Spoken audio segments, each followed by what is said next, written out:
So, hello everybody. My name is Goda Raibytė-Aleksa. I'm a science journalist, and actually these kinds of panels are pretty new for me. This is my first Comic-Con, but I'll try to do my best. I have a ton of questions ready, and I'd like to introduce actually probably my favorite panelist, because I'm a really big fan of you guys. So first of all, give a huge round of applause to Elizabeth Pich and Jonathan Kunz, aka War and Peace.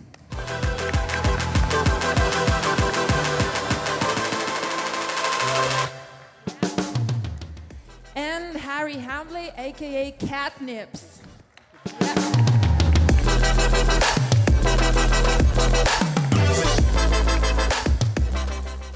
As I know, usually the audience gets to ask their questions at the end of the panel.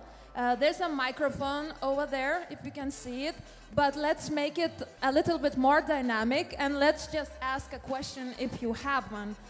We will be talking about style, actually, about comic strip style with these amazing panelists. So just go by the microphone anytime. Ask your questions, or else I have a ton of questions ready, but maybe you also want to participate in the conversation. So first of all, do you guys follow each other? Of course. Yes, you do. Can you say something nice about each other's work? Let's start with a positive note. Sorry. Hello? Oh, it's working. We've been following Ketnipz like for a very long time, I think. I don't even know. When did you set up your account? No, it's not on. Take this. Now? Oh, Yeah. there we go. So I set up Ketnipz in 2017, and then it took a while to get going, but yeah, so I think I've probably been following you guys since at least like 2019 or something. You guys are like the OG comic dudes, and I'm like, woof, it's sick being on the same stage, yeah. Yeah, it is. Thank you so much for that. But Oh, no. we are so honored to be like in the next booth next to each other. It's amazing to meet you, and you're so nice. We're stealing notes on how to present and stuff. This is our first ever Comic-Con, so we're just working it out, and yeah. No, it's sick. You guys have dialed it in. Yeah. We'll be stealing a lot from you too. Okay. Yes.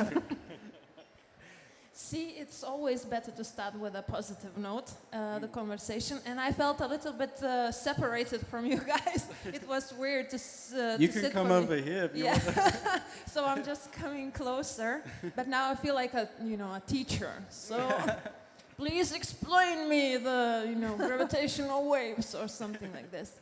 So let's go back to you. Since this panel is about style, about your personal style, what was your first comic about, and did it actually go online? Maybe, Jonathan, maybe you'd like to start? The first comic that we made, I don't know. Did it go up online? That went online? I think it was with like a little ghost, I think. Do you remember that I think one? it was a potato, it wasn't a ghost. Oh, exactly. Yeah. It looked like a potato, but it was I actually remember. a ghost. It was a potato, and around the corner there was a potato masher, like that thing with like this that you use to mash potatoes, and it was lurking around the corner waiting for its chance to mash the potato. So. I don't even remember that one. Yeah, it's like 12 or 13 years Yeah. ago, So it's been a while. it's been So your comic strips would have a PhD by now, if they would go to university in Yeah. 12 years. yeah. Yeah. Yeah, we're still waiting for a PhD. Yeah, my first comic was, it was the Bean character, I don't know. And it was the Bean in bed, and an arm comes out from underneath the bed. It's like a creepy devil arm, and just taps Bean on the foot, and then Bean shrinks back into the bed. It was very stupid, but it got the ball rolling. No, so, it's yeah. nice. It's nice. Yeah. So, your first comic with the main characters already, that's crazy. How did that happen? Yeah, I know. It was pretty lucky. So we didn't. So the comics is when people think of comics, they think of 4 panels or the Garfield style. When we first started, it was just very stupid, 2 lines, Bean saying something weird, I like spaghetti, and then like Bean would look like spaghetti. It's very, very you know, low level, low IQ, like, but it was, you know, that's sort of how we did it. And then it took a while to actually do our first like comic, and even then it was like no writing. So yeah, but it, you know, it's fun. We loved it from the very beginning, and I think it's so wholesome and amazing. So thank you, man. Great. Yeah, I remember when this mental health beanie started appearing on my feed. Yeah, it was so cute. What do you think, Harry? What was like the key aspects? What were the key aspects? Why this beanie resonated with so many people? Because, you know, I never met you in my life, and you have millions of followers around the world that you've never met, but still people somehow, they connected with the beanie. It's like, no. Yeah, I think it's a weird one because the bean is just like a bold pink blob. Like it's there's not much that says, you know, it's not like very characteristic. But at the same time, I think because the character is so simple and just always happy, I think it's very easy for anyone from different walks of life to empathize with the character and sort of feel involved. So it doesn't come with a lot of baggage, I think, is the main thing. Yeah.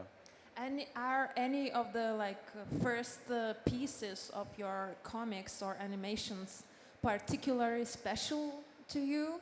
I mean, usually the first ones are always special because, oh yeah, it's my first, you know, one. But yeah, I used to feel bad about like the really early comics. I don't know if you feel the same, but it's like, oh, it was so bad, or I did this wrong or something. And now I look back and I'm like, oh, a simpler time. Like it was so good. Yeah.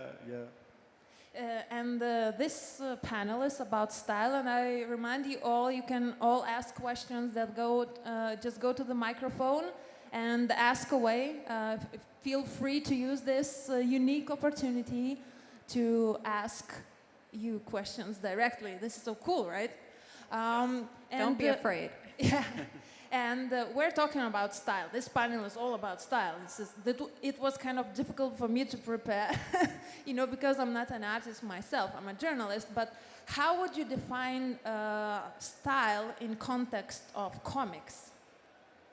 That's a hard question. I'll leave it to you guys. She's the brain. Right? What? Well, yeah, that is a pretty big question to answer. I mean, what I love about comics, or I think one of the biggest misconceptions is, comics is not a genre; it's a medium. So it's like with film or like with other media, you have a huge variety of expressions at your disposal, and I think that's one of the things that I love about comics is that, you know, I have so many different types of authors that I love to read, and that, you know, that can be funnies and like wholesome little strips, that can be graphic novels and like really deep, intricate artwork, and all of that is in the comics universe. And I think there's space for all of these different styles. So it's nice for us that we kind of fit into where we're doing our work, and, you know, that you have like a simple, fun style that can work, and also like other things that are completely different. There's all space for it in the comic universe. I told you she's the brains. So. Yeah, that's obvious. And how would you describe your personal style? I know it's cute. It's smart, definitely. You want to go? No, it's so hard. It's so hard to describe like your own work, like your own like I mean, style. it was an evolution. We didn't really. I mean, we went to art school, so we had like that sort of classical training. You know, we had to draw realistically and like all of this. You know, draw naked people and all the shading and stuff like that. And I think when we started doing comics, our professors were like, oh my God, what are you doing? Like they were like really disturbed because they were like, you're at an art school, you can't draw comics, that's not like art. And we're like, we don't care, we're just gonna do it. And so we started the blog as sort of an outlet for that energy. And it was just a space for us to be silly beside like the serious art that we had to do in school. So that kind of helped us be free of all these expectations, because we're like, we're just going to do what we want. And then when people started like, you know, writing us and we're like, oh, you know, we love your characters and it's so fun to read your work, we're like, okay, we're just going to keep going. And it evolved over time. Yeah, totally. And the art style itself, it like developed like over a very long time, and it's still developing. And we talked about it yesterday, and that we're still open for like minor changes, right? That the art style grows with us and it gets like older and more like adulty, maybe. Yeah, the booties are getting thicker by the year. We've noticed it really. That's the main thing, yeah. I think the same for me. About The booties, booties yeah. are getting bigger. Yeah, I've noticed. I'm getting some nice curves. Does this come with age? Like you just become a fan of a bigger booty, of a thicker booty? I think so. I think the time has come for it. And do you still encounter this snobbish approach that, you know, oh, how can you do comics? You were in art school. It's same for you, Harry. Do you? I never had that. So Yeah, that's so so weird, right? I mean, my sister went to art school, and I know it like very closely, like it's intense. And me, I left high school, and I was drawing and doodling, and I could like sell maybe 1 or 2 T-shirts, but it was like nothing. And I was just like, you know what, I'm gonna do this for a year, see what happens, and then go from there. And fortunately for me, yeah, I kind of avoided all of like the really mean art teachers because I just didn't go. But a part of me feels like that would have been like somewhat beneficial, like at least like learning the basics. No, because I had think to it's go so back smart. all the time and like. I think it's so smart that you didn't Oh, go to art school. This is color theory. Like I didn't know. It Well, can- we forgot all that also. So. Yeah, exactly. And art school can cause like a lot of damage, and you're so pure with your art style and with the way of the storytelling, and I think that's great. So I'm going to adopt that attitude. I think that's the healthy way to think about my own work. cool. So, of course, your style, your comic strip styles change over the years, but how has your mindset changed as well? Has it? Who wants to start? I think mine has. If you go back and look at my really early work, it was very like creepy or like kind of like weird. Yeah, exactly. So it started off kind of like a skate brand almost. I was really inspired by like Rip and Dip and like Creature and all of these things. And I was like, I'm going to be a skateboard brand. And it just turned out that actually that was really boring. And, for me at least, and I wanted to do comics and animation and things like this. And so it's evolved, and I think the characters evolved a lot with my audience as well, where they'll be like, oh, the creepy stuff, it's like, it's okay in moderation, but we really like the cute. And I like the cute stuff as well, so I was like, Me okay. either. Yeah, and they were like, maybe more characters than just one naked bean, like, that would be good. So, yeah, so it's really fun. Like, Instagram's amazing, and I'm sure you guys are the same, because the process is very involved with the audience, probably more than like really traditional ways of doing comics. So yeah. What about you, Elizabeth and Jonathan?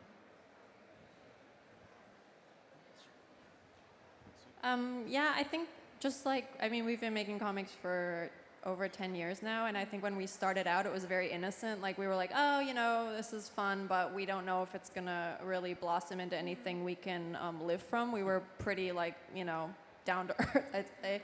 And then we realized a couple of years in, okay, if we really want to make this a job, we have to also get a little bit more serious about, like, you know, yeah, really being disciplined about it. And I think that's sort of a mentality that we developed over time. Like, we noticed that a lot of people that are very talented in comics, they're surprised at how much grit you need. And because you only, like, show the fun side of it, but it's really a job. And we try to, like, we changed our mentality to focus more on that job sort of thing, to be like, okay, even if you're having a bad day, you get up, you go to your desk, you draw out your ideas, and, you know, you really try to do that consistently. And I think that's something that we're doing at the moment, which is really paying off also. We still have fun doing it, but not every Well, day. I don't. The fun is gone for me. I'm serious. I mean, but not every day. Sometimes you just have to force yourself to do it and to like overcome some sort of writer's block and just to do it anyway, right? And to be sort of brave, kind of. Yeah, and also not be too hard on yourself. Like, we used to be like, if we published a comic that wasn't like good or didn't perform well, we'd be like, oh my God, our lives are over. Oh, we suck. And now we're much more laid back about like, okay, you know, we have a lot on our plate right now, so maybe the last comic was like not super great, but at least, you know, we kept going. And then we'll have phases where we're like, oh yeah, we're on a roll, we're really happy with these last 3-4 comics, and then we know that this is just a normal thing. Like, we're not machines. Yeah. We're not machines, and frankly, I mean, with AI at the moment, have you seen the kind of comics AI makes? They're not that good. So I am kind of, I mean, I don't know how it's going to be in 10 years. This is really offensive. For the past year, all of my comics have been AI generated. Oh, God. I'm joking. And now you, like, pull off your head and you're, like, just this robot. Mr. Evil. Yeah. Just a computer program sitting here talking to us, fooling us that you're just Deep you know, fake, yeah. Yeah, but you guys actually mentioned actually all of you touched on a very interesting topic. It's social media, it's comic strips or animations performing well or not, maybe.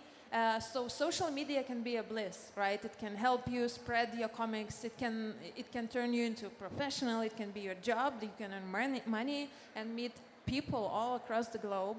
But do you feel, especially when you became popular, did you start like feeling push, like too much of a push from the social media, because algorithms don't like you if you're not like pushing yourself and publishing all the time? Yeah, algorithms just don't like you, full stop. Like, Sure. You know, if you're an AI program, that's all. Yeah, well, this is why. Yeah, no, it's really funny. It's, you know, people look at social media and things and they think, oh, it's awesome. You know, you just wake up when you want and blah blah blah. But it is a lot of pressure, because it's like if you have a bad day, everyone sees you have the bad day, and if you have a good day, then it's the opposite, and it's like an amazing feeling. But over time, you just get used to it's not always going to be awesome, and sometimes, you know, it's just going to go back and forth. But yeah, it's definitely a funny thing. I'm more interested though in what's coming in like 10, 15, 20 years. Like, if social media is so different to 20 years ago, in the future, like, these kids, like, they're on the iPads now, like, it's gonna be nuts, and they'll probably be, like, completely emotionally detached and just, like, killing it, like, all Mr. Beast, like, I don't know. I mean, we like connecting through social media with our followers, obviously, but we try not to think about the algorithm at all anymore. We used to put a lot of pressure on ourselves to meet the numbers, kind of, to be like always better than like the last comic, kind of. But we changed that. We totally changed that mindset. That How? How do you do that? Just a lot of discussion, conversation, a lot of like not reading comments too much. But also, I think I have to mention Patreon at that point also, because it's really important to have like a kind of space where you have like dedicated to people that really like, you know, want to support your work. And for us, two parts of that is we've always had our own website from the very beginning, so we've never fully relied on social media. We've just seen it as like an extra tool.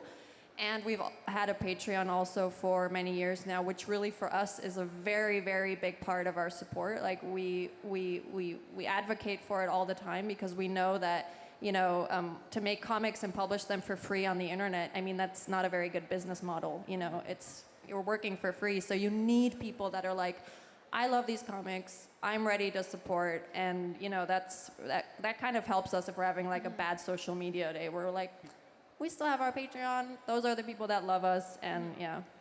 Actually, not too long ago, you published a comic about crowdfunding being an answer. It's money versus huge corporations and so on and so on. Yeah. Is there like a particular story behind this comic, or was it just, you know, like the general approach that if you want something to be like a good quality, you need to pay for it. You need to pay for artwork, for work, basically. Yeah, it's more general thing. Just what you said. It's like we all think that stuff has to be for free because we have social media and we have like all these platforms that are offering for free. but you don't really see that there are people behind it, and they have to work on it, and they have to work on it like for several hours a day, and to make a living somehow. And Instagram doesn't pay us, Facebook doesn't pay us. Nobody, like all these platforms, they don't pay us, but they live through us. So, so it's something we think about. Goddamn Mark Zuckerberg, I'm gonna beat him up. Yeah, definitely. He lives off your shit. What? He he's lives eating on your good off street? my- No. No. He lives on my street. No, but that's the thing. Like when social media comes up, all these websites, and I mean, we see it all the time. We get so many emails like, "Hey, join our new social media. We're just starting out," you know. And I mean, that's exactly what makes social media nice. Is you go on to see cool content from people, you know, that you're interested in. And at the beginning, these social media platforms are like, hey, yeah, you know, and they'll be very accommodating. And then after a while, when they have a massive following, they really start to shit on the people that that created that content. And, you know, they're selling ad space. And then all of a sudden, it's really hard to reach people. So I really feel that you can't really rely on these companies too much. And that was kind of like the gist of what we were saying there. Yeah, some of these platforms seriously like expect us to pay for to be on that platform and to reach our own followers, and that's like completely nuts, right? Because if you think about it, they should be paying us, but they're not. So a platform like Patreon or like any crowdfunding platform, basically, it helps us to connect with the people who are really who really love our stuff, and they really want it to be there sustainably. But this is everywhere when it comes to content. I'm coming from media, from journalism.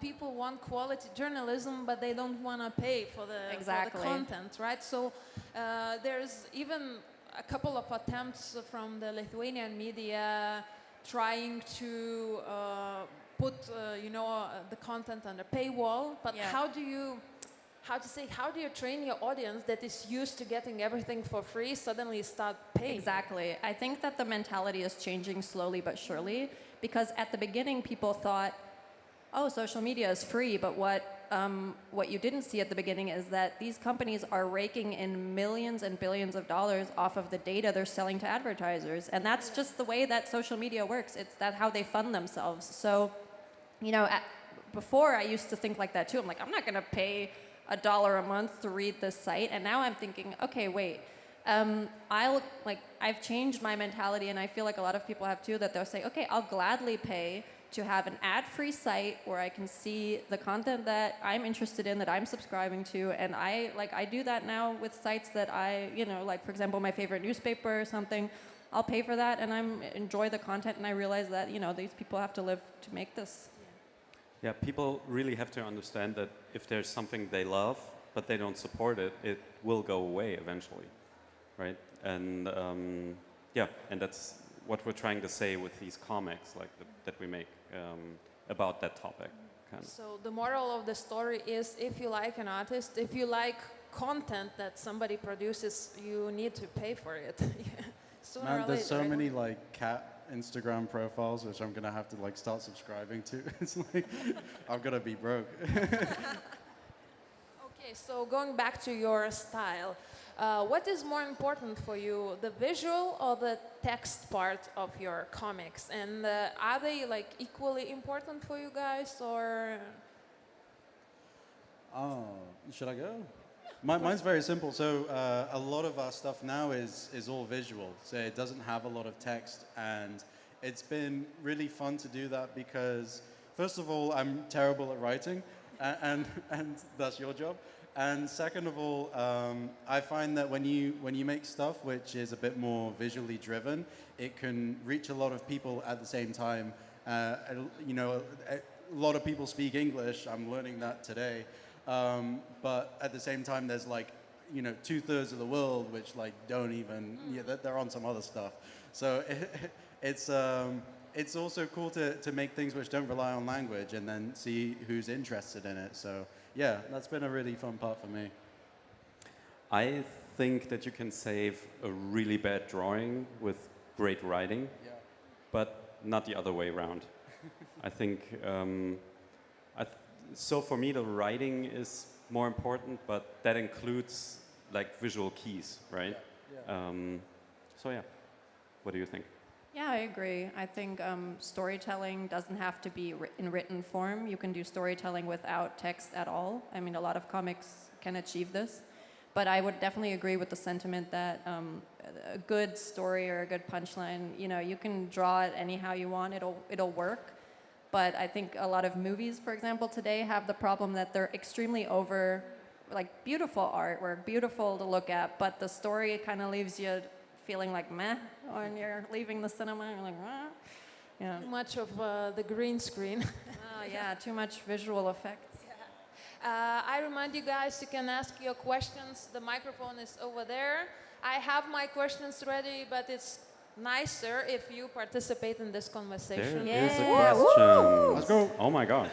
Thank Let me you. break the ice. Okay, so first of all, my question will be to Harry Ketnipz. Yep. I want to say that I really enjoy your work, and I've been following you for like, I know, 4 years already. So I finally fulfilled my promise to Bean, to meet the creator. I see the bean there, yeah.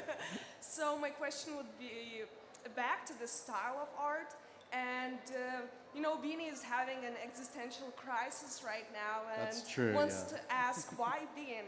Do you have a sweet spot for beans, or was it purely coincidental? Because you mentioned also that this is the first character, the main character, which remained until now.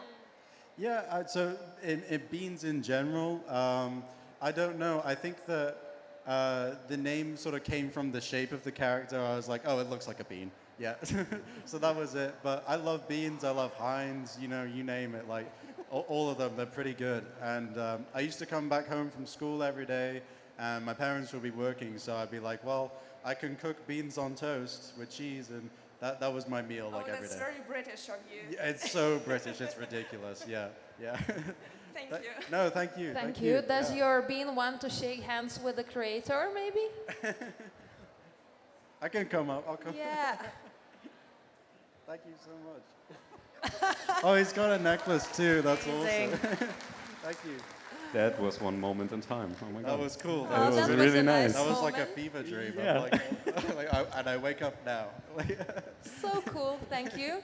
Is there another question coming? Yes. You see, our audience is really curious. It's scary being up there, you know, with the spotlight and everything. Yeah. I can empathize. I would not be asking a question. But thank you for the brave people. Yeah. Yeah. Hello, I have a question for both creators, and my question is about AI.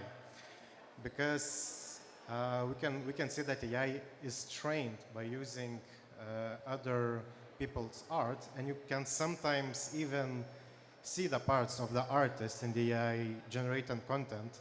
And do you think that AI is just a tool for piracy or stealing, or we could use it to help the artist to create art and make it more easier for the artist? Or is it like a really great area for you? That's another big question. Big the question. second big question here. Thank you. Thank you so much for Thank that. you. Thank you. It's a very good question. I don't know if we need help creating art. Do we?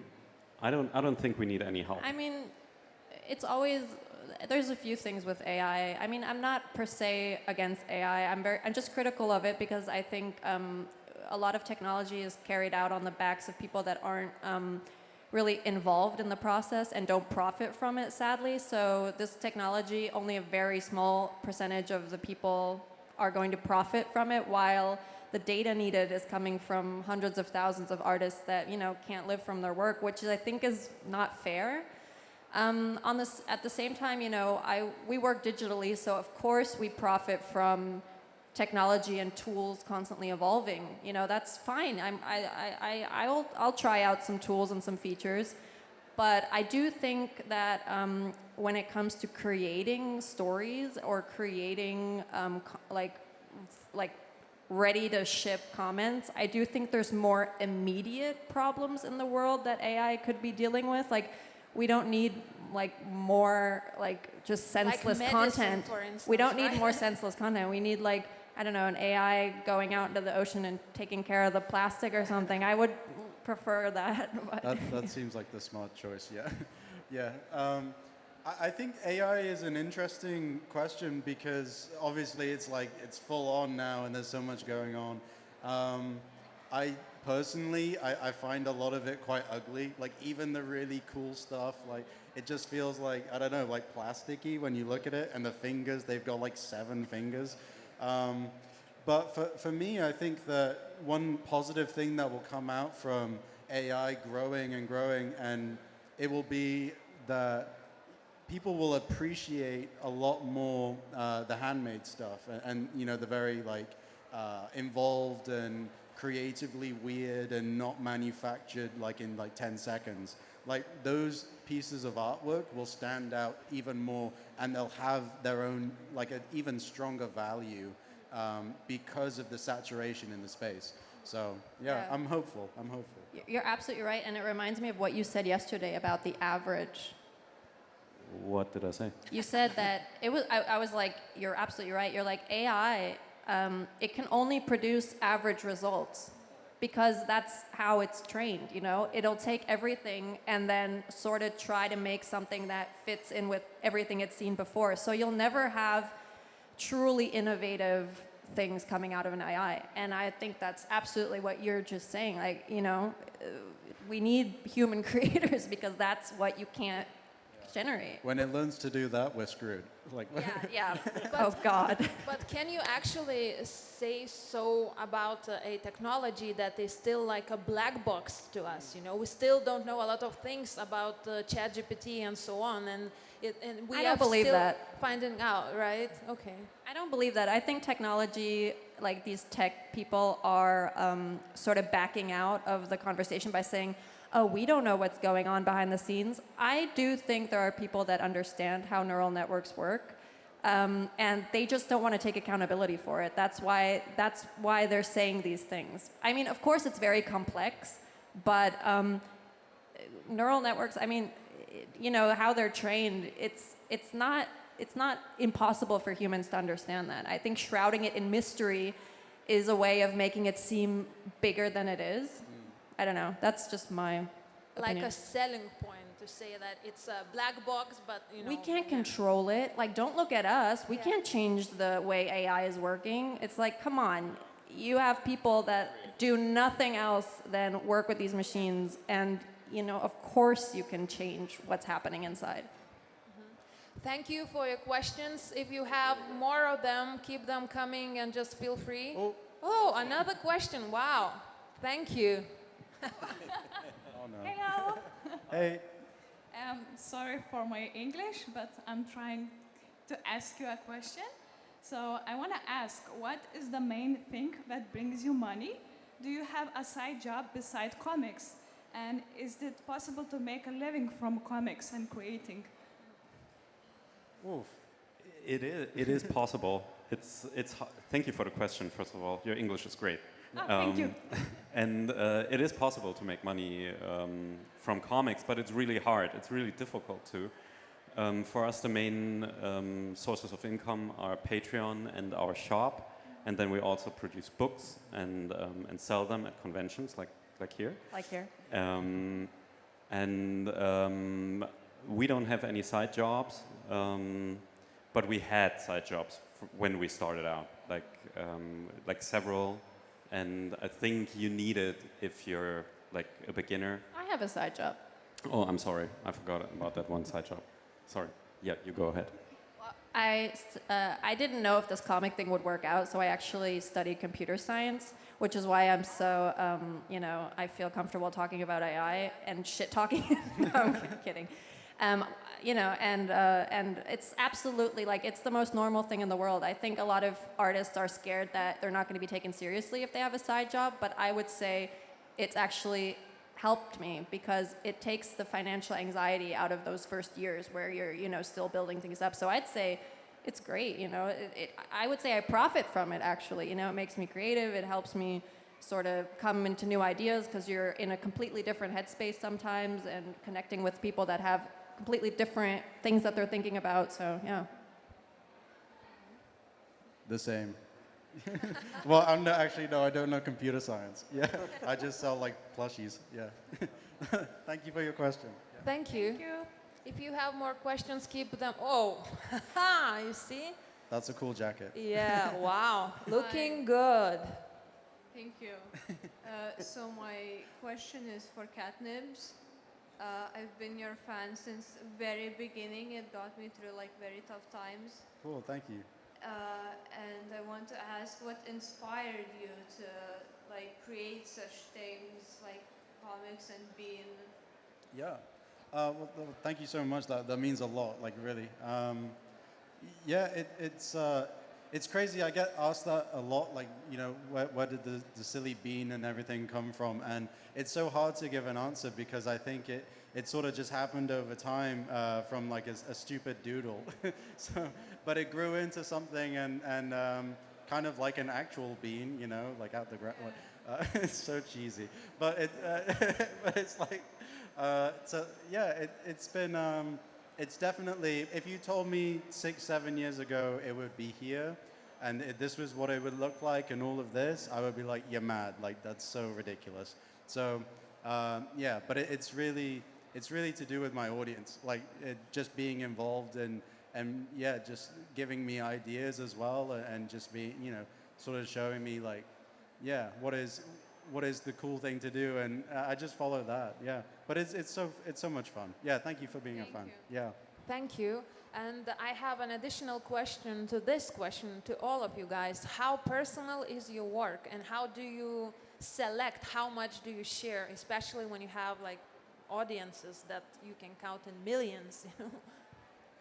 I'll jump in quick. So yeah, for me, like sometimes it's weird with the bean because I can't be like, oh, the bean is me. Like some people who make comics, they have characters who are exactly them, and I'm not walking around naked and like, you know, like completely bald, like.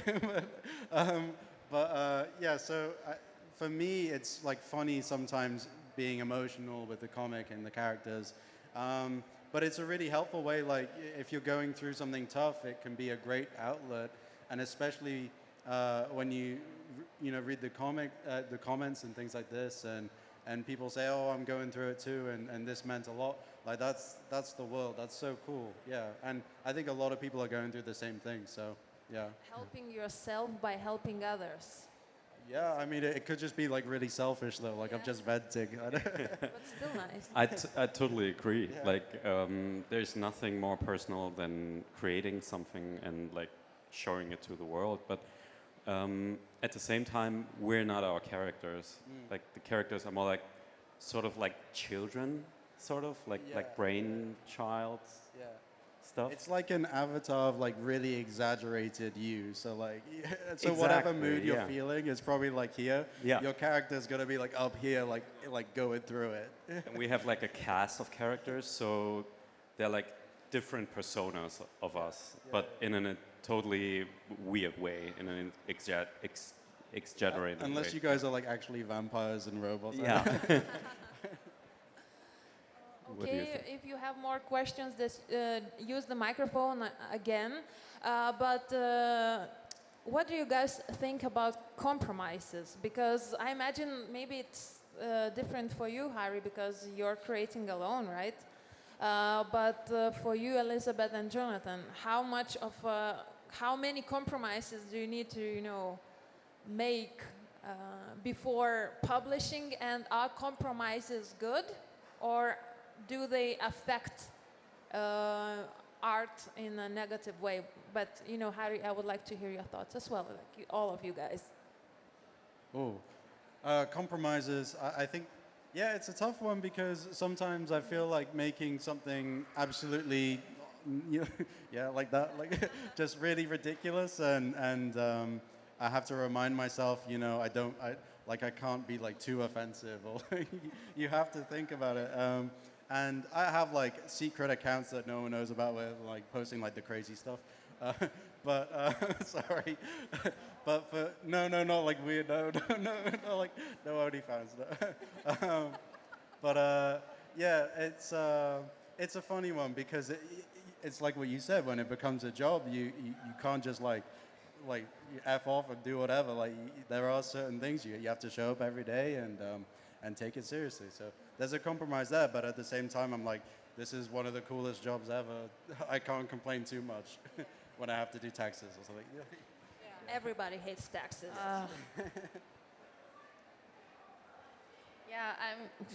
Yeah, compromising is a big part of, I'd say, like our work, definitely. But I think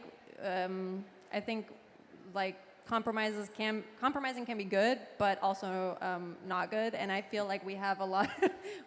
Wow, I'm really, wow, I'm so hitting this on the head.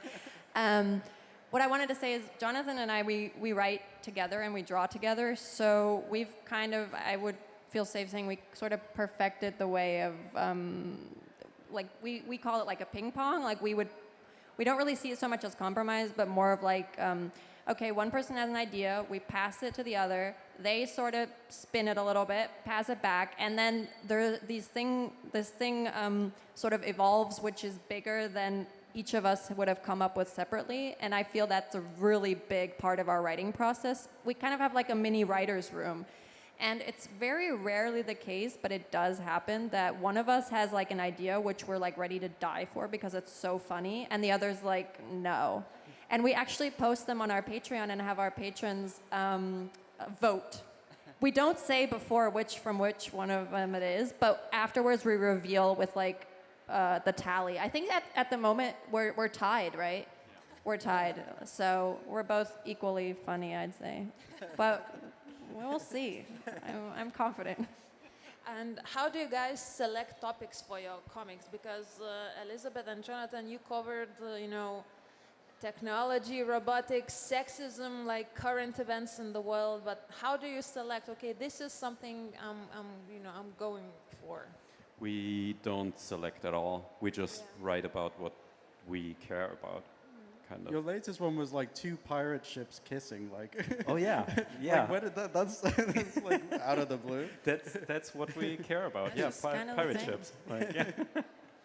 Like homosexual pirate ships. Amazing. Harry, how about you? For me, it's just like Maslow's hierarchy of needs. So it's like sleep. It's like the things people need. They need sleep, food, and like pets. So that's it. That's how I pick. Yeah. Do you have any taboo topics that, okay, this I'm not touching this. This is too heavy, for instance? Oh, you mean Taboo. Oof. Yeah, like No. we try not to punch down. Yeah, that's like the thing. I think humor, of course, humor often has to be about something or about, maybe people or about like something going on in the world, but humor is not funny if you're punching down, I think. I think it's much easier, or like better to sort of poke fun at like people that already have the power. So sometimes we will notice like, oh, maybe that one got a bit too mean and we won't post it, because, yeah. But that comes natural to us because like. Because we hate authority. No, I mean if you're an asshole, you make like asshole comics probably. And if you're like a wholesome person, like Harry is, you make wholesome art. Right? Harry has an OnlyFans? What? Like Harry is super art. wholesome. That's why his art is super wholesome, right? We and don't like know him. And we don't like to You punch don't- down personally, so we don't Yeah. do it in our art. Oh, yeah. Yeah, Please that's make what like I a was beat saying. comic While you about Well, were, I like, punched down. I punched joking. down to Jonathan. Yeah. That's the dynamic that we have I'm like most of the time. slightly smaller, like Like 3 centimeters. like 1 centimeter. Okay, 1 Yeah, centimeter. It's just 1 It's centimeter. 3. And yeah. And I see we have 2 questions from the audience. Hey. It will be the last questions, but go for it. I have a question for Ketnipz. Have you ever been in other conventions? What is the most memorable good memory?